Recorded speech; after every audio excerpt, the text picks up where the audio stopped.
This is How the Heck Have You Been? And the name pretty much says it all, folks.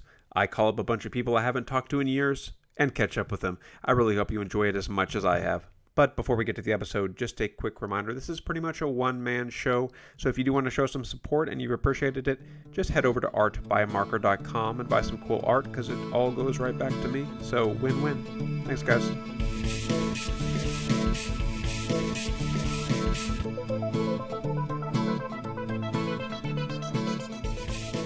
My guest today is John Billy Goat Anderson, and this was one of my favorite discussions this summer for sure. John and I had really similar junior high and high school careers, as we were both scouts, both tuba players, and both from the class of 2004. We discussed how his legendary nickname followed him to college, why he kept with music as a career, and what it's been like teaching down near the Texas coast. I hope you enjoyed the conversation as much as I did. There he is. Is it? Hey. Hey, Billy Goat. How's it going? Pretty good now that you're here. What's up? Not much. So. Been a while, man. 20 years. Just a few. Yeah. How's it going? Not bad. Not bad. It's been a busy summer. So. Is it winding down, or you still have a lot to do? For work, it's mostly wound down. We have an instrument pickup day tomorrow or Wednesday. Yeah. And then like the last week was like vacation with parents. Next week is drum corps. So this is like the 1 week I have to cram all the personal stuff in. Decompress, yeah. Well, I appreciate you making an hour for me. Yeah, of course. Sweet. Because we go all the way back to Hearst Junior High.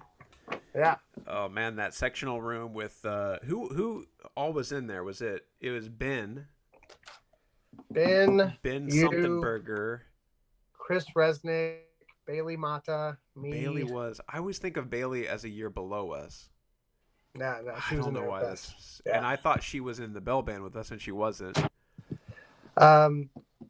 She was not. I know she went to bell. But she joined. I think she was in band for like the first week, and then dropped or something. But in my mind, she and Jenny Pegram and the other Jenny, were like all the same class behind us, a year behind us, and that's not true. Anyway. Oh, hey, speaking of which, Justin Thomas is retiring this year, and his party is this Saturday, and I'm planning on attending. Oh, cool. But you should come up. You should drive 4 hours for that. I might be driving up on Sunday, Monday. Oh, geez. So, I got to drop off my kids with the parents and stuff. So his assistant is actually one of my bandmates from college. Oh, nice. And yeah, so he finished up in what, Grand Prairie? Yes, I believe somewhere. So. Okay, nice. That's kind of cool. So where did you go to college? UTA. Okay, and then you went are you still in? You were in drum corps, DCI. Mm-hmm. Are you still in it? Well, yes, but no. I teach on and off. So I did 3 years earlier, probably about 10 years ago. And then just got back into it. Nice. So is there like an age cutoff for performing in it? Or is no. Yeah, it's 21. Okay. So it's only college kids or? Yeah. So, there's some high school kids too. Okay. Because there's world class, which is like the groups. They think of like Blue Coats Cavaliers, where I march past and scouts. Then there's open class, and open class generally seems to be a little bit younger. So it's more high school, like later high school kids. Okay. Now, were you Cavalier? I was Madison Scouts. Okay.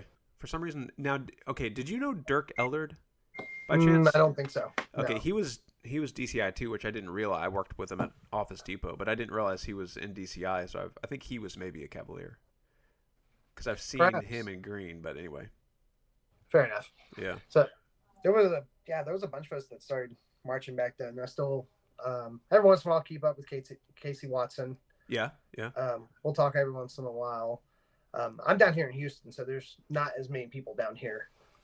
Yeah, I saw that. You're kind of on the south end, right, in Alvin? Yeah, south of Houston. So. Close to Galveston. We're in that area. We go probably about once a year down there. Oh, bless your heart. that beach sand is like an ashtray. It's like Yeah, it's not the best. We've been over to Gulf Shores and some Florida beaches, and they're much better, but it's yeah, just convenient. It's like the only place close. a little bit better than Galveston would be Surfside.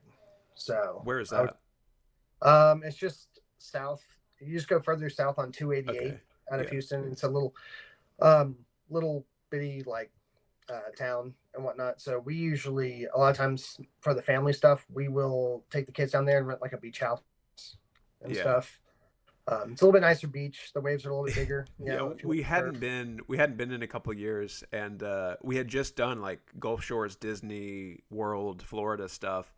Oh, And Gulf Shores is like nice white sand beach, and so it was nice. And then we decided to do a quick Galveston trip at the end of the summer, and it was like, oh, this is so much worse. And the yeah. weather was terrible, and I like smelled like fish. The air was humid. I was like, I don't know if this is even worth it. We got the sea lice, the jellyfish. Yeah, Yeah. yeah, good old Galveston. Oh yeah. Because we took So a trip. I think somebody was complaining maybe this summer about somebody I interviewed.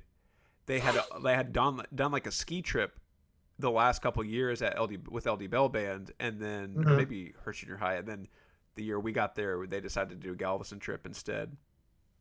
I'm not familiar. But anyway, I barely remember the trips we did. So really, well, I mean, I can remember BOA Grand Nats, but I know we did another one up in the north or Midwest. Was it Missouri? oh maybe I don't remember that for a BOA competition.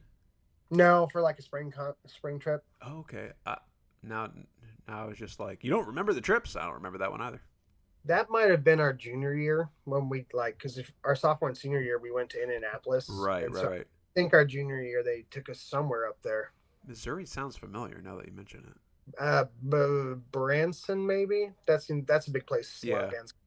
yeah, we took So the kids there once. It was interesting. yeah, Have you been at back to Branson at all? sorry. Have you been to Branson at all as an adult? No. I keep getting asked to. So Yeah. like every year I go to TMEA and you're walking through like the booths and all the setups. Uh-huh. There's always this group of Branson like business people. And so whenever you're walking by, they're always trying to get you to take your band to Branson and whatnot. And Yeah.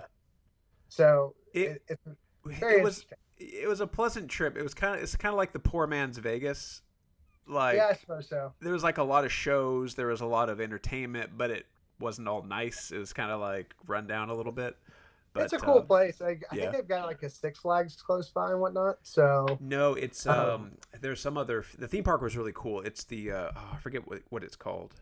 I don't think it's a Six Flags owned. It's something town, a boom town type theme. okay. But it was really cool. They had some awesome coasters there. I can't remember the name of it. It'll come to me in a second. Yeah. Good luck. All right. So anyway, okay, back to junior high. So seventh grade, we're sitting in a little practice room with Justin Thomas and like four other tuba players. Mm-hmm. That was good times because Mr. Thomas is pretty awesome. Kind of a Oh yeah. goofy guy. And then we had obviously concert band the next 2 years. I assume because you're probably in band with me all 3 years, right? I assume we're in the same band. I was in the second band in eighth grade, and then I was in band with you again in ninth grade. Was I in second? I feel like I was in first band both years. There's no way I was. I Better think than you were. Yeah, you always sat higher chair than me. Really? Yeah. Man, I feel like I never practiced and I was not that good at tuba, but I think you were sitting around 1 or 2 between you and Ben, and I was around 4, somewhere around there. that's funny. And then you ended up doing it as a career. I didn't really practice as much as I needed to. Irony, right? Yeah. So I remember telling my sister, yeah, my goal is to be in the what's the most famous concert band that does all of the movie music, the London Symphony Orchestra. And yeah. she was like, you're gonna have to be better. Like you're gonna have to like practice and stuff. I was like, no, I'll just that was a little bit of a pipe dream, especially since I didn't even like playing that much. But I mean, I didn't even realize I was going to be a band director until I think my end of my junior year. in college Or junior year? No, in high school. Oh, in high school, okay. That's still pretty good. A lot of college kids, a lot of my college friends still don't know. my dad had sat me down and was like, "So what are you doing?" And I was like, "Well, I think I'm going to do band." He was like, "Why?" And I was like, "I really like band, and it's about the only thing I'm decent at." And so he kind of did this big eye roll. If you've met my dad, you know the eye roll. I may have seen him a couple times, but yeah. So, but yeah, so I mean, just kind of stuck with that. So that's cool. There's a couple. I'm trying to think who else. Did Casey Watson go into it as well as a career? Yep, he's still band directing down here in Houston. Caitlin Melton, I think she is doing orchestra now. Last I heard. And then, oh dang, oboe player Carol. Yes, Newman. Okay. Yeah, Carol Newman. Hey guys, this is Mark, the narrator, breaking in here. Her name was Carol Norman, and the name of the theme park is Silver Dollar City. Sorry, Carol. Yeah. Because my girlfriend at the time, she was the only other oboe player, Sarah. Yeah. They were best friends. Yeah. And then Kai Rudnick, I think he's in the Keller area. So Carol Newman is doing band. What is she doing? She's in Rockwall. I actually saw her probably about 5 or 6 years ago. We both took our bands to Disney like the same week. Nice. Ran into each other at the hotel. She's out in Rockwall. Kai, I think, is at Birdville. So there's a number of us still doing it. Yeah, well, I mean, with the LD Bell band program being what it was, I mean, it was so like lightning in a bottle, Matt Schoolfield would call it, and it was like just such a glittering experience that I can see why you would want, like, why it would inspire people to go into it.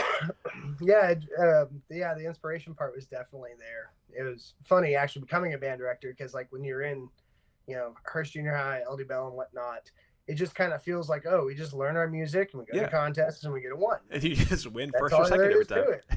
And then, like, when I actually became a band director, that was the first thing that struck me as how much more difficult it was than I intended or anticipated.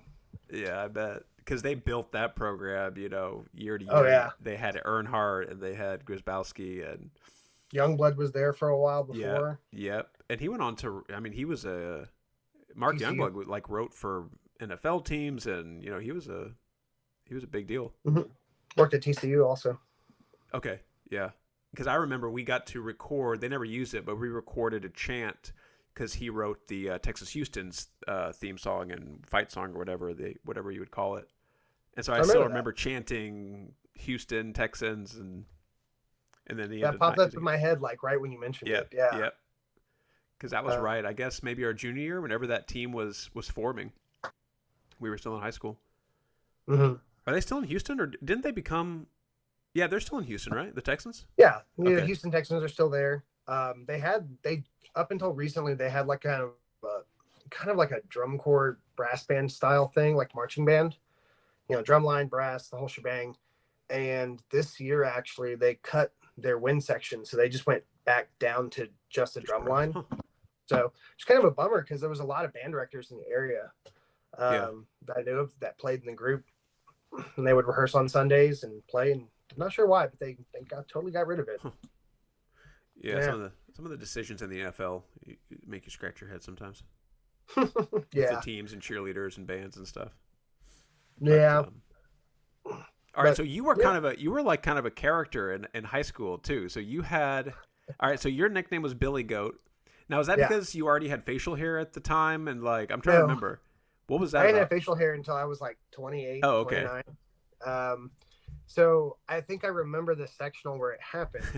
We were all lined up, and Andrew Creech was like going down the line, and he was like, "You're Butch, you're Sundance," and then Brett's was Magical Mr. Mistopheles, which never really stuck. No, it didn't.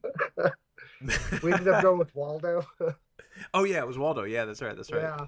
And then I forgot about that. Ashcraft. Ashcraft was like, "You're Billy Goat," and I was like, "Why?" And he was like, "I don't know. Just always want to call someone Billy Goat." But then you completely owned it because you had like a motorcycle. Was it a full-on motorcycle? Yeah. And you got like a really nice paint job of like blue, like kind of glistening blue, and then a Billy Goat with a tuba on it, right? Yeah. I don't have the bike, but I have the tank somewhere in my closet. Nice. Yeah. I kind of had to lean into it because I remember we were in rehearsal and Earnhardt was up on the tower and he was like, "Tuba 4, who's Tuba 4?" And I was about to yell John Anderson, and Ashcraft just goes, "That's Billy Goat." And Earnhardt just goes, okay. Billy goes, scoot 2 steps to your right. It actually stuck with me in college, too. Nice. That by the way, was a spot on Mr. Earnhardt impression. Okay. Yeah. When I graduated high school, I thought I was going to be rid of the nickname. And I got to UTA and I got into sectional. And I have to remember not to say bad words. Andrew Creech was my section leader. If you want. Andrew Creech was my section leader. Oh, at UTA? Yeah. So it just kind of came back. Yes. And the first time I ever hung out with my wife, she didn't even know my name. So I was like, hey, we're going over to John's house to hang out. And she's like, who's John? I'm like, oh, tuba player, John. No? Billy Goat? Oh yeah, okay. Billy Goat Anderson. So, yeah. That's amazing. Yeah. So Creech was there. Was there anybody else from Bell that went to UTA? Caitlin, Casey. Oh, okay, yeah. Yeah, those guys. Jason, percussion Jason Smith. Yep.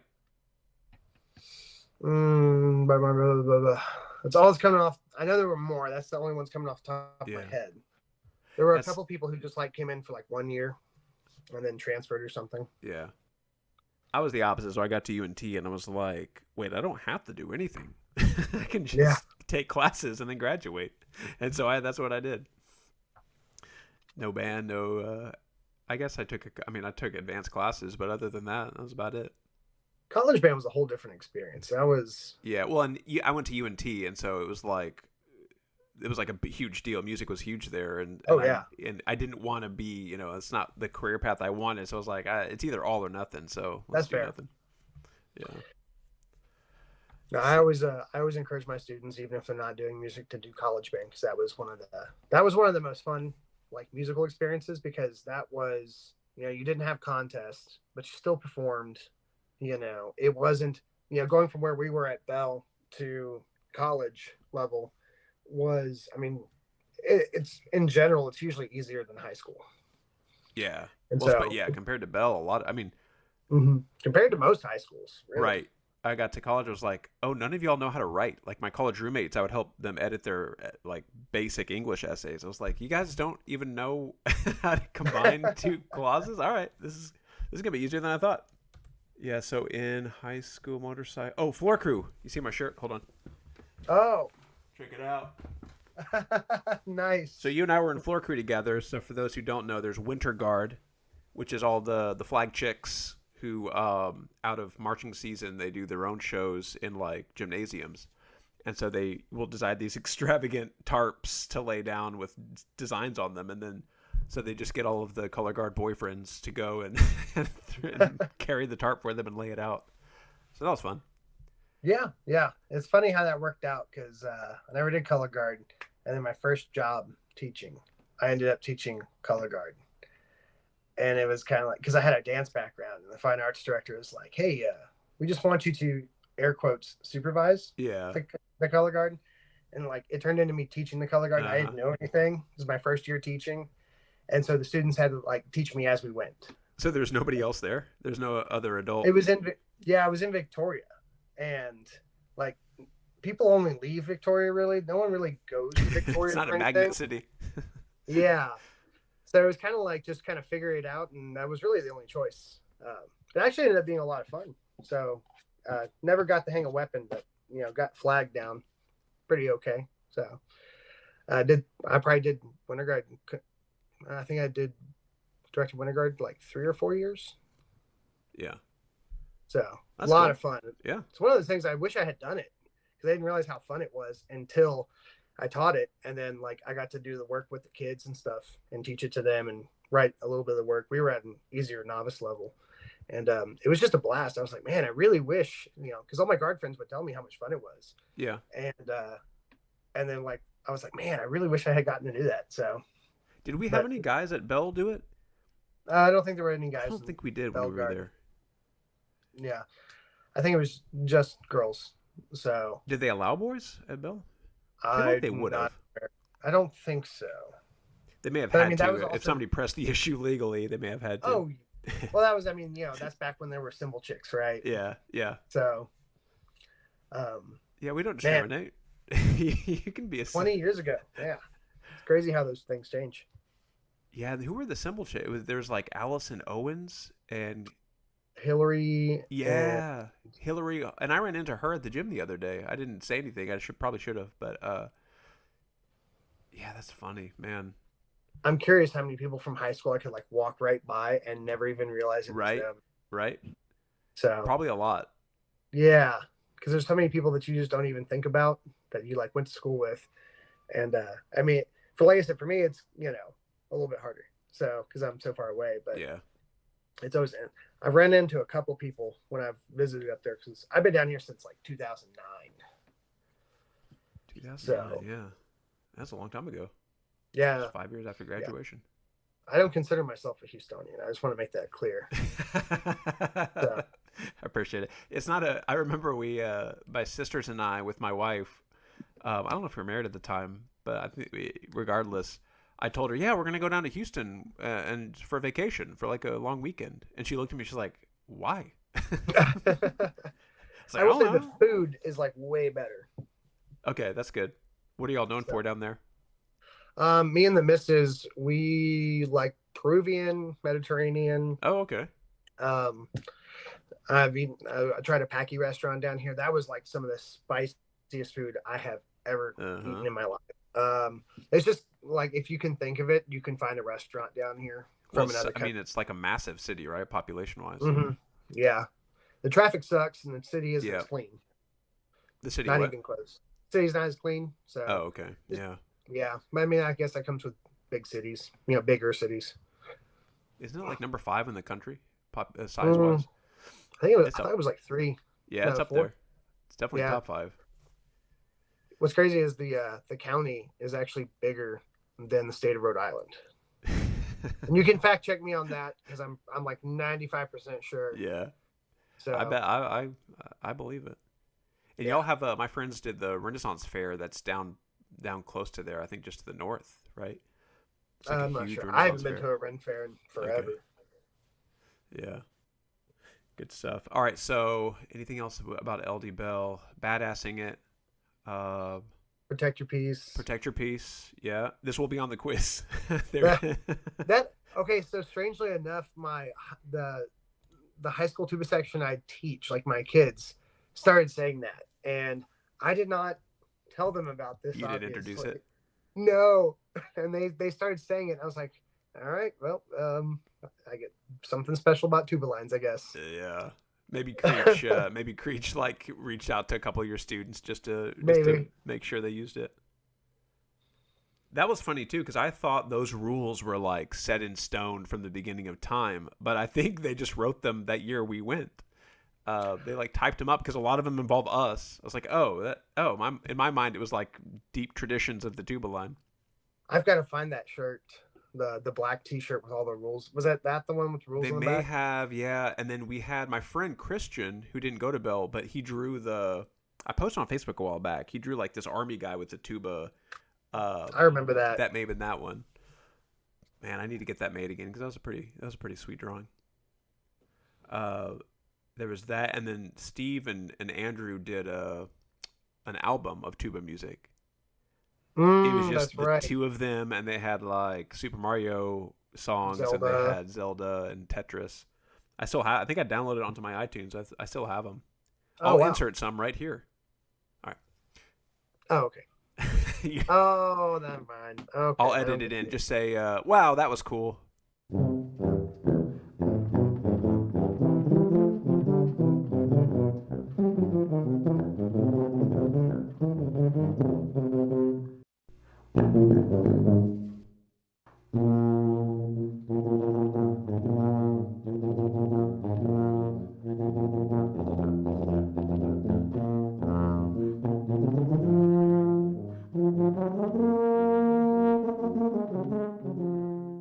Oh my gosh, that was amazing.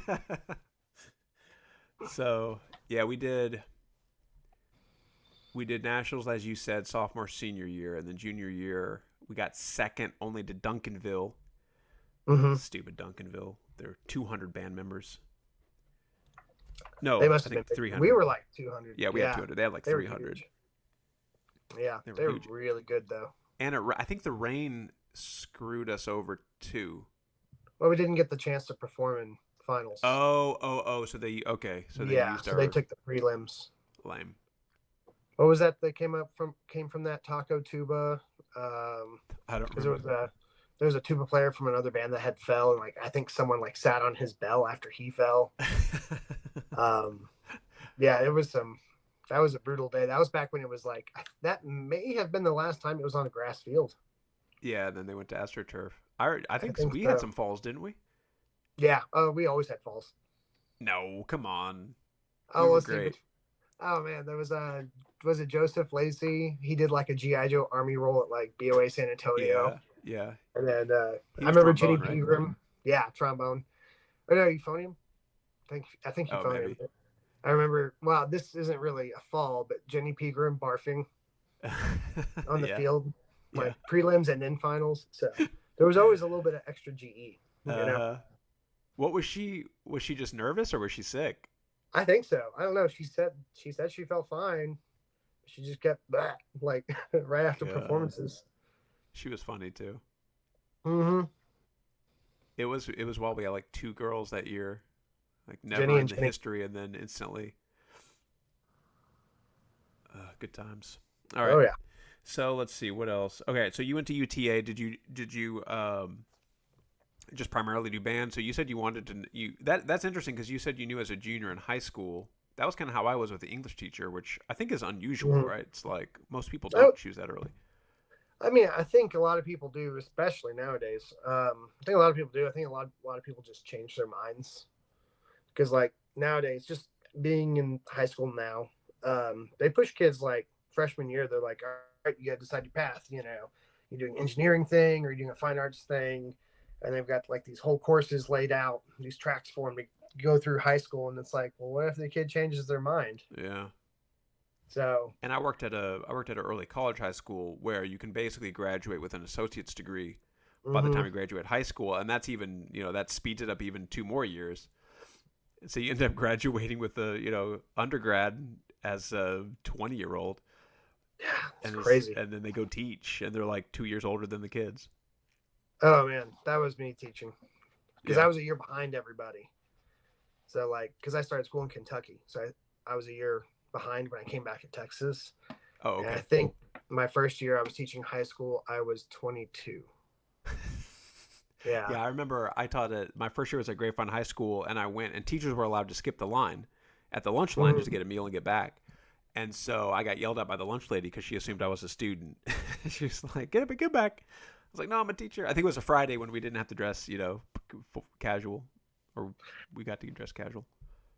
Yeah, I had something similar happen to me my second year teaching. I had actually gone down to a middle school to help with their band, and this older teacher, I was like walking with my motorcycle helmet in my hand, and this older Yeah. teacher, she got on to me for something or whatever. Like I don't know if it was like don't be late to class or whatever. And excuse me, I'm like wearing my jacket with my helmet, and I turn and look at her, and this is like middle school, and I was really, I think she was close to retirement, and she was just like, you know, the older you get, the harder it is to tell the differences in age. Yeah, I guess, There's like but eighth still, middle graders that school. look like juniors now. It's crazy. Yeah, it is. Still, that's funny. Middle school. Mm-hmm. Yeah. First 2 years, all the time. Nice. So after UTA, did you? Because you said you've been down there since 2009. Did you go straight there after college? Yeah. So I finished my last season of drum corps, and then I had my like student teaching my second senior year. And then me and my first wife, we got married that fall. She was already teaching, and so basically I student taught and finished up, and then I started looking for a job, and so I was looking in the first half of 2009, and so that was like right when the recession had hit, Yep. and a bunch of teachers were getting laid off. And I remember applying to like maybe 40 or 50 school districts, and I got two Jeez. interviews. And one was Dawson High School, which is ironic because my kid is actually zoned for that high school now. Oh wow. Yeah. And then the other one was Victoria. And I have a really funny story about the Dawson one that I'll share with you off camera later. Okay. Yeah, it's pretty I'll funny. hit stop. pretty embarrassing story. It's totally worth it though. And then the job offer I got was in Victoria, and it was 6 hours away. And so we were like, well, guess we're going to Victoria. And so that was like in the middle of 2009, and I was there for 3 years, I want to say. So where is Victoria? So if you did like a triangle between Corpus, Houston, San Antonio, the very center of the triangle would be Victoria. Yeah. So it's like 30 miles from the coast. It's kind of weird because it's like out in the middle of nowhere, but it's like a 75,000 person city. And so like, but yeah, it's a strange place. It's cool, but it's also kind of weird. Yeah, it's like, it's got what? Why are we all here? It's a big town. Yeah, it's like it's a small city with like the small town kind of vibe. Mm-hmm. That's kind of cool. So, yeah, we go down to hill country all the time, but that's farther east. So we're in like the Austin, San Antonio, Fredericksburg area a lot. And I think I'm heading out to Abilene next week, and I think that's considered. Is that hill country? Abilene? I think that's too far west. I don't think so, but I could be wrong. Oof. I could be wrong. I'm really bad at geography, like Texas geography, which is ironic because I've like traveled all over the state with my dad. He was a trucking salesman forever, and he had like Texas, Oklahoma, Arkansas, and Louisiana. And so like over the summer, he would just take me with him on his road trips, sales trips. So like we went literally everywhere. It was kind of fun, but it's not like I was paying attention to where we were. Yeah, that's fair. Just whether the hotels had a pool or not. Yeah. No, I was down there for 3 years and then went over to Houston. Yeah, you said you filled out like 40 applications for schools, which I bet that was exhausting because school applications are extensive. Yeah. It's like background checks and essay questions, short answers. It's not a quick process.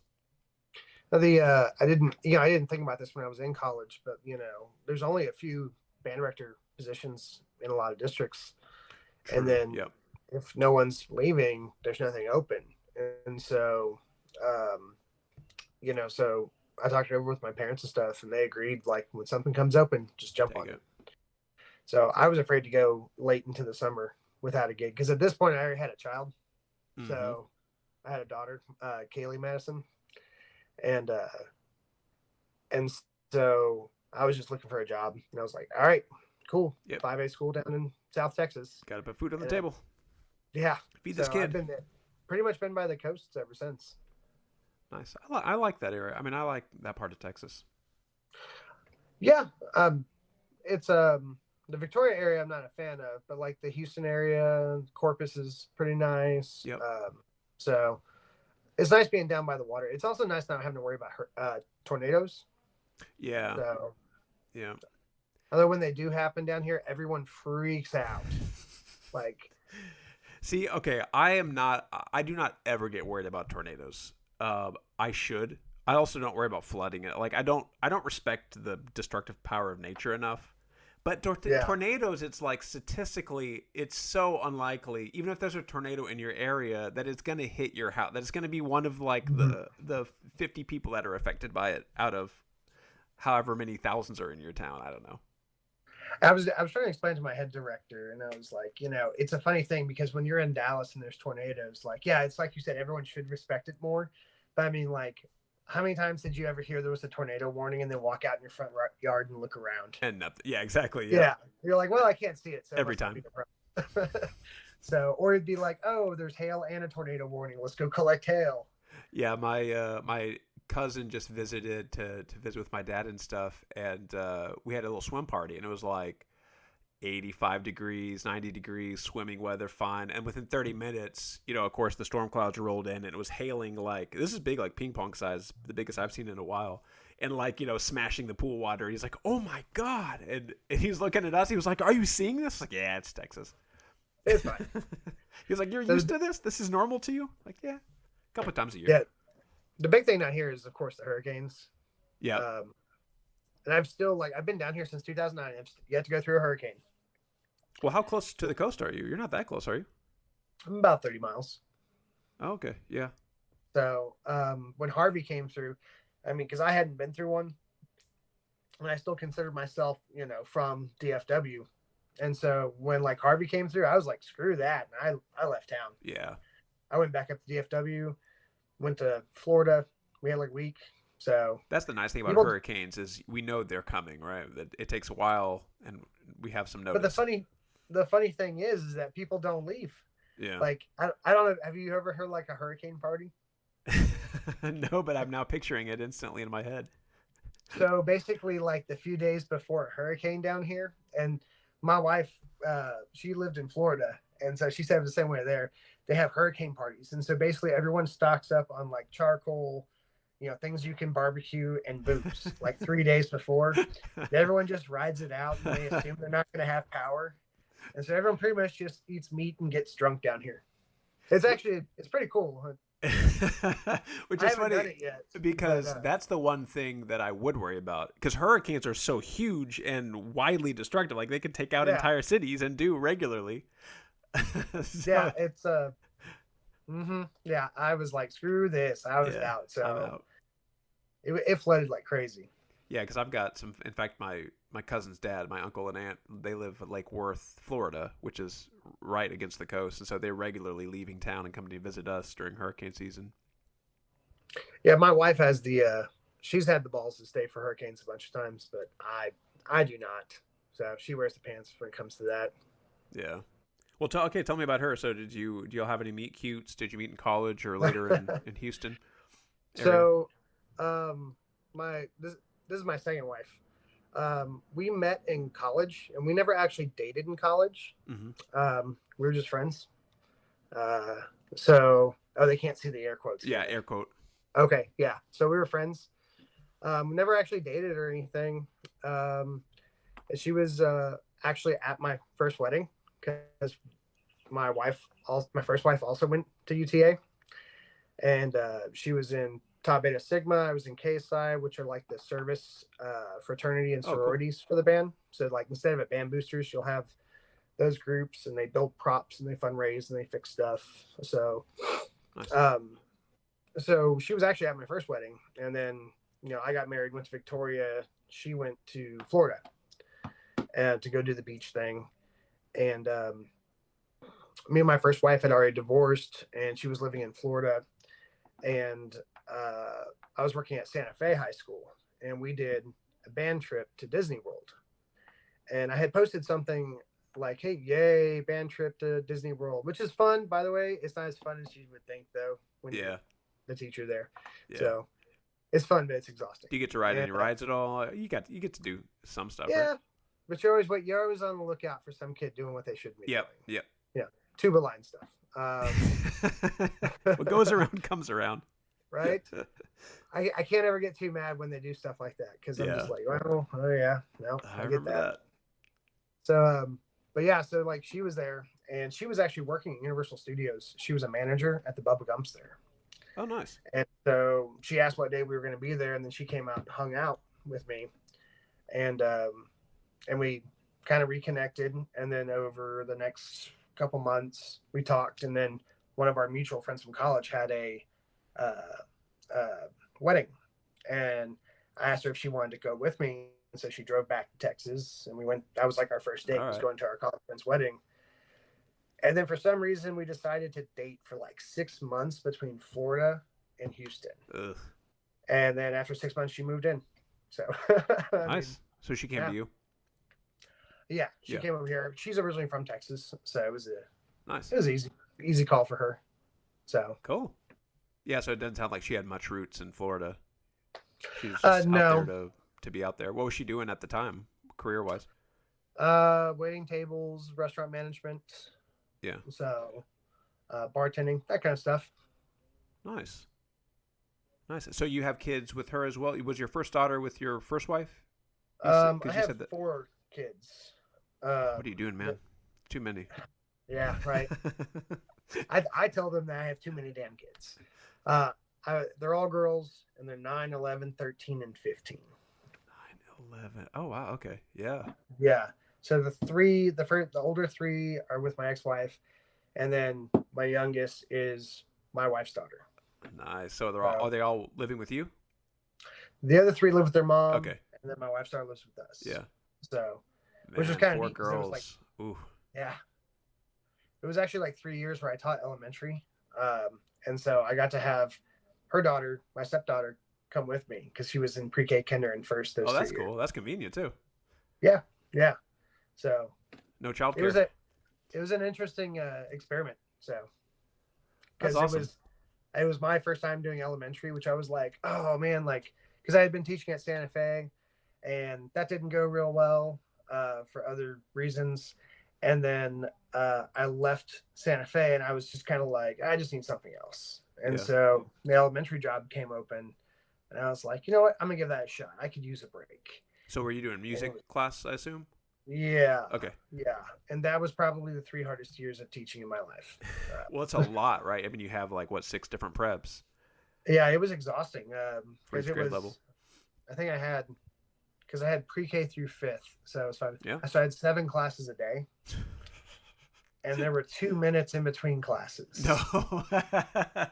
And this was in HISD, and so like the pre-K through second, a lot of the classes like didn't speak any English, and they didn't like you don't have a translator or anything in there, so I just had to like you know wing it with my gringo Spanish. Yeah. So that, like whole Hola, lessons I would have to teach them. estudiantes. Basically, it was so funny because I'd be saying it correctly. Like I took Spanish in high school. Like we were in it for 1 year. Oh yeah, yeah. Like a With couple of Were years. we in Yeah. Grawender together?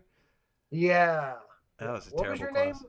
Juanito. Oh, that's you. That's right. Because I wanted to be Juan, but you took Juan, so I was Juanito. That was the 7th grade, and then 8th grade. Yep. And I dropped it 8th grade, which was dumb because then I didn't get the full credit because you had to get 7th and 8th grade equaled 1 credit for some dumb reason. And I was like, I didn't like Miss Grawender in the class because she didn't really teach. I mean, she wasn't really. She was just kind of doing her own thing and didn't address any student issues, and so I dropped it, which was dumb. The 8th grade, 9th grade teacher was really cool. Yeah, what was her name? I can't remember. I can't remember. She let me change my name though, so nice. I was that. Yeah, I should have stuck with it. But yeah, so I mean, that was a whole different kind of teaching experience because it was like teaching, and so like I would say things correctly, and I knew I was saying things, but I guess because I just had that North Texas white guy accent, like none of the kids understood me. They would just look at me really confused. It's hard. I speak fairly like survival Spanish, but when I can't listen to it because they talk so much faster than I can process it. Yeah. Because it's a little bit of a they don't have as many consonant clusters, so it's like a little bit faster with all the vowel sounds. Mm-hmm. I'm like, what? Yeah. I've noticed that people from like South America, you can understand them a lot better. They talk a little bit slower. Yeah. Because we went down to Peru for our honeymoon, and it was just like, oh my gosh, I can understand everyone just fine. Yeah. Nice. So my wife speaks way better Spanish than I do. She's working in the restaurant business and whatnot. She's used to like more adult Spanish. Right. She knows the cuss words. Yeah. Like, well, it's funny. So my favorite thing is I teach at a school that is like heavily into soccer. Like it's basically that's their only sport. It's like a small private school, and so they go there for the soccer training. So we have like half, pretty much 50% Hispanic population. And so sometimes they'll cuss in Spanish and act like it's not a cuss word. So I'll like repeat it back to them. I'm like, here's what you said. And you can see all of the eyes bulge in class. Like, okay, so now I know it's a cuss word, right? Yeah. Uh-oh. Like you can't hide the reaction when I say, blanky blank blank. Yeah. Oh, man, it's priceless. But, all right. So what we're saying, so it sounds like you've taught a bunch. So you were in Santa Fe High School?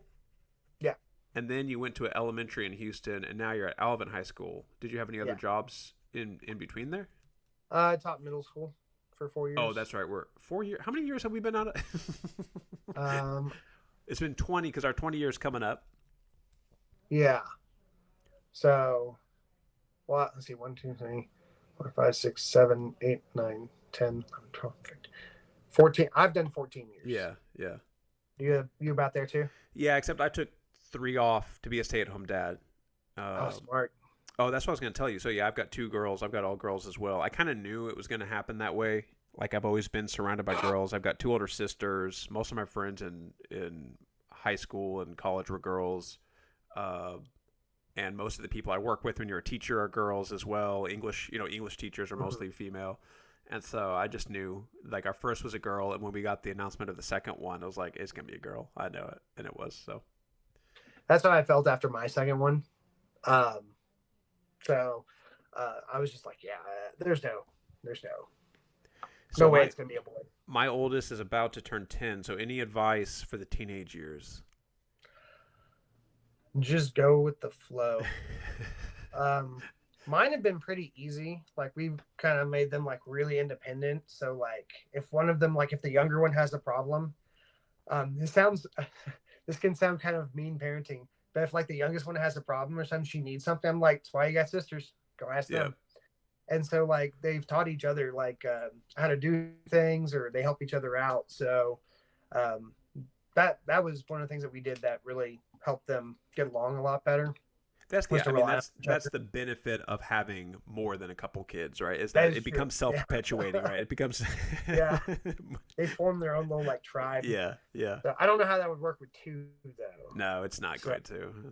And my oldest is she's struggling a little bit. She's we're trying to make her more independent, but it's rough going. We just got her in Scouts in February. You weren't in Boy Scouts, were you? Yeah. Okay, I thought you made it. Did you Eagle out? No. Okay. I was one requirement away. Oh, dang. Yeah. This close. But what troop were you in? Because you weren't 340. Oh, okay. I thought you were in Scouts. So yeah, we just because they added girls, to the full-on program. This was about, well, they're not. It's about 5 or 6 years ago, I think, and I didn't really realize it, or else I may have done it earlier. But one of my oldest best friends from school, her mom was the packmaster. And when we found that, I was like, oh, let's join this. That's been really, we just went in fact, we just got back Saturday from her first resident summer camp, like the 2-day for the Cub Scouts. Oh, which camp? So that was really awesome. James Ray, which is up on Lake Texarkana. Okay, I had never been. Yeah, Circle 10. So some of the ones in Longhorn Council are not great anymore. They're kind of having money issues, and apparently this guy wanted to donate a bunch of money to Longhorn, but he had some stipulations. He or she, I don't know, had some stipulations that it'd be largely for Cub Scouts and stuff like that. And Longhorn Council turned it down, and so they went to Circle 10 and like, yeah, we'll take it. So, oh man, so they've got a little bit nicer, better run facilities from what I understand. But that's a shame. So we did. We primarily, when I was in it, did Worth and Sid Richardson. I think those were the two in our area, right? Yeah. I did Sid 1 year, and then I worked at Worth 1 year. I think. Nice. Yeah, 1 year. Worth was always my favorite. Mm-hmm. Kind of rocky. That was really nice. They had rock climbing merit badge. That was like the best thing I ever did in Scouts was take that class. Because they had the actual like rock walls and stuff like that. That was really cool. You could rappel, and that was awesome.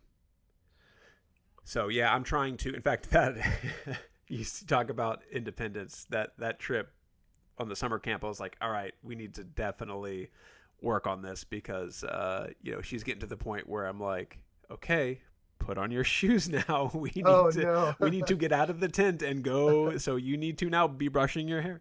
So anyway, it's our next step this summer. Yeah. We, I guess having so many, kids at one time, I was just a lot more blunt, I guess. And just like, everybody put your shoes on. Let's go right now. Yeah. Like, and so they've gotten really good at scrambling, whatever it is we're doing. If it might be like, all right, mom's getting home in 10 minutes. Everyone clean the house. And like because there's like 5 of us, everyone knows exactly what their job is. And so we can clean the entire like 3-bedroom apartment in about 10 minutes before she gets home. Nice. Oh yeah. I'm picturing the movie scene, right, where it's like, it's just like that.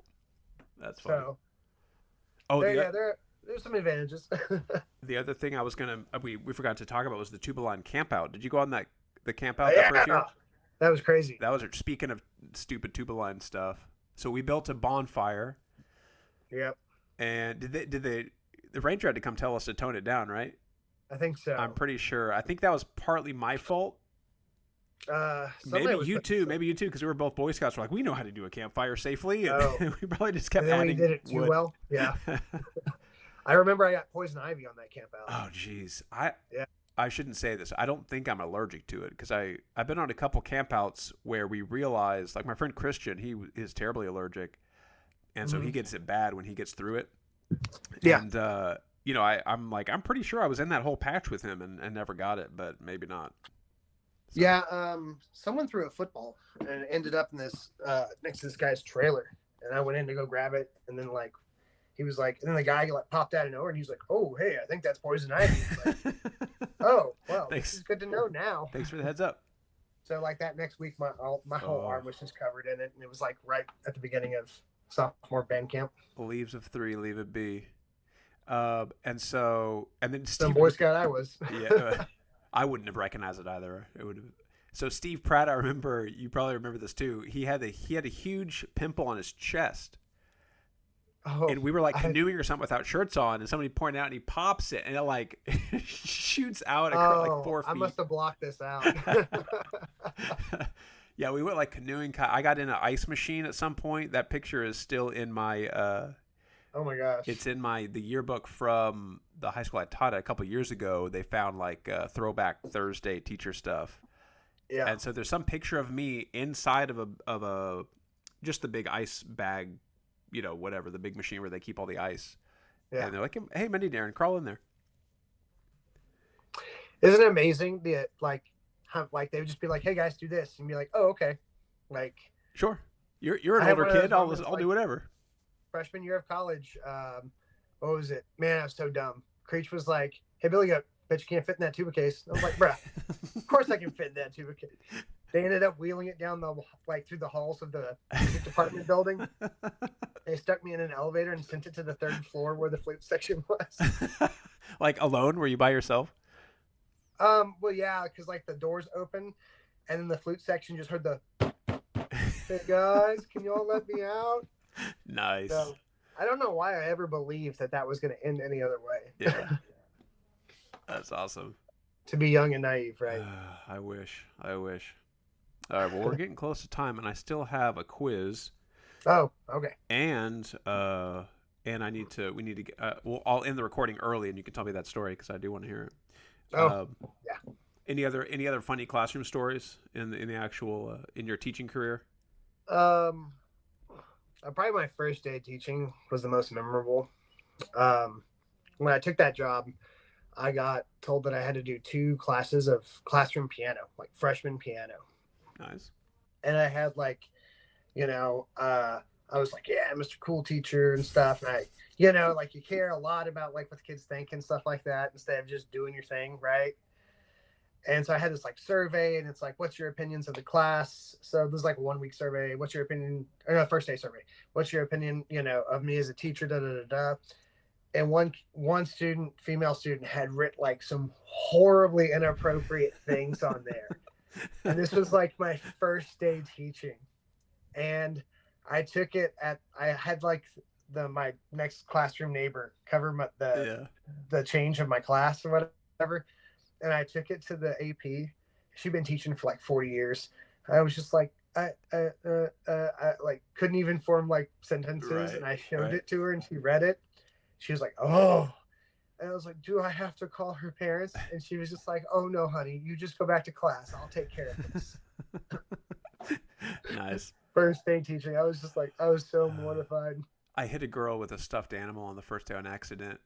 I was doing like this thing where it was, what was it called? Like you read some, you summarize some of a story, and you act out some of the story. So I was doing it myself, and it was a story about like a little, of a bird. It was called the Scarlet Ibis. So it was pretty popular. Some of y'all may have read it. But so for the acting out part, I like threw the ibis to the back of the classroom to go pick it up because it happens in the story. It gets caught in a storm. And like the first day, first class, I clock this girl with the duck, whatever little stuffed animal. And she of course like reading the story, deep involved in it, and she just gets hit with it. It's like, oh God. I'm getting fired. Fired. Exactly. Oh, it's so wild how much more disenchanted I am now compared to that first couple of years, right? We're like grizzled veterans now. But that first year, I remember the principal asked us to just wear our name badges every day. I was like, okay, yeah, that's what I'm going to do because he asked me to do it. And so after like a week or two, one of the other teachers was like, "Oh, you're so good wearing that name badge still." I was like, "What do you mean? Why aren't you? Like, aren't we supposed to?" And so now, you probably remember me. I was the one who, didn't cuss in the tuba line and all that. Dude, that badge thing is for real. We don't need those stinking badges. I never wear it at the high school, and then when I visit the middle schools, I have to always like remember to pack it in my bag. Yeah. So, sir, and for are you supposed to be here? Yeah. For about 3 weeks, and then they all kind of recognize me, and they're like, "All right, whatever." Yeah. All right. Okay, so this is now every tuba line member I've had has taken this. Steve Pratt and Davis so far, I think, is the only two I've interviewed. So you are number 3. Let's see how you do. John Anderson. Tuba section rules and guidelines quiz. Fill in the blank. I do not have multiple choice, but I'll maybe try to give you hints. Rule 1 of the tuba rules specifies you may never pick up a blank in any form or fashion. Oh, I failed this so hard. Is it a color guard equipment? It is correct. Yeah, a color guard flag. Yes. When you date a color, I mean, come on. If it's all right. Rule number 6 states that blank must be worn to all pep rallies unless a formidable excuse presents itself. This is only tuba line. Black trash bag. Yes, trash bags. Rule number 3. Why did we do that? That was dumb. If I remember correctly, like someone one time had forgotten their shirt, and nice. One of the directors just said, "You all have to look the same," and so everyone just tuba logic. All right, creative solutions. Number 3. Rule 16 mandates that anytime anyone screws up, the phrase "blank" must be sounded. This one involves me and my nickname. I was gonna say. I knew it was something Mini Darren. Yes. Mini Darrened it up. Think of Ashcraft. Oh, man. Oh, it's right there. Okay, what is it? My God, Mini Darren. That's right. Rule 19 states that pink shorts can only be worn by which member of the tuba line? Would it be Creech? No, Garrett Butch Rosser. Oh, that's right. Who married Jody Wiseman, and I need to have them on the podcast. I reached out through Facebook, but I don't think they're ever on it, or maybe they're just ghosting me. Rule 31 informs us that blank is not a drummer. Steve Pratt. Correct. Oh, you're doing good. Right. You're doing good. Number 6, Rule 39 cautions that blank should not be worn with the sousaphone unless the individual wants a possible malignant scar on their posterior neck region. The Shako? No. Oh. So what shirt? What top? The went pad, the shoulder pad thing. No, because that would protect you from the scar. What would you wear that would give you a scar and not protect your shoulder? What type of top? Tank top? Yes, wife beaters, which is, that hasn't aged well, but that's what it says. It's just a historical document. Yeah. All right. I guess somebody the year before we were there wore a tank top to practice and just ruined his shoulder. Number 7, Rule 44 states that code blank sign above the color guard door may never go down. If it does, it shall be immediately replaced. The kleptomaniac who purloined this relic will have to answer to Paul Ashcraft. So it's code. It's a number. Oh, it's a number. I don't remember the exact number. It was 12. Code 12. Okay. I remember what it meant. We'll talk off camera about that too. I think I remember. But all right. Number 8, Rule 55 informs us that the blank dance is the official dance of the tuba line. Was it the Ashcraft? Yes, and his nickname was Mad Skills. So the Mad Skills Mad dance. Skills.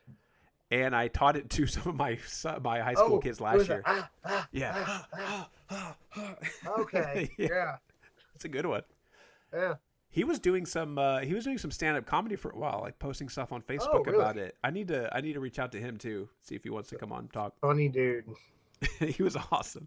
All right, number 9, Rule 57. How many there are so many rules. Rule 57 states, and this is not a joke, right? There were actually 57, there were actually 60 rules, that the blank dance should die with Steve Pratt graduating. This is not Mad Skills. Was it the Ice Baby? Yes. Yeah, right. Vanilla Ice dance. All right. And number 10, Rule 60 correctly states that blank is and will forever be the prettiest member of the tuba line. Sundance. Patrick, you were the Sundance Kid. Yes. I don't know. Okay, I was gonna say I don't know who Patrick is. Yeah. Sundance, of course. His name is Sundance. That was awesome. You did so well. You only missed like one, right? Really? 1 or 2, I think. That's awesome. Good stuff, man. All right. And then I end with this little affirmation. Billy Goat, because of your good humor and dedication to music, I am sincerely grateful and better for having known you. You're one of the hundreds of kind, generous, and benevolent people I know in a world where we need everyone that we can get. So keep being awesome, doing awesome things, and directing some awesome band shows. Thanks for having me, Minnie Darren. You're welcome. All right, we're going to pretend to say bye, and then you're going to stay on so I can hear that story. All right, bye, man. Bye. All right, that was the show. Thanks for listening, everyone. Today's episode was recorded by Mark Dye. Our editor is Mark Dye, and he is also the executive producer. The intro and outro music was composed by Mark Dye in high school. It's really just me doing this. To support the How the Heck Have You Been podcast, visit artbymarker.com and buy some cool art. Thanks, y'all.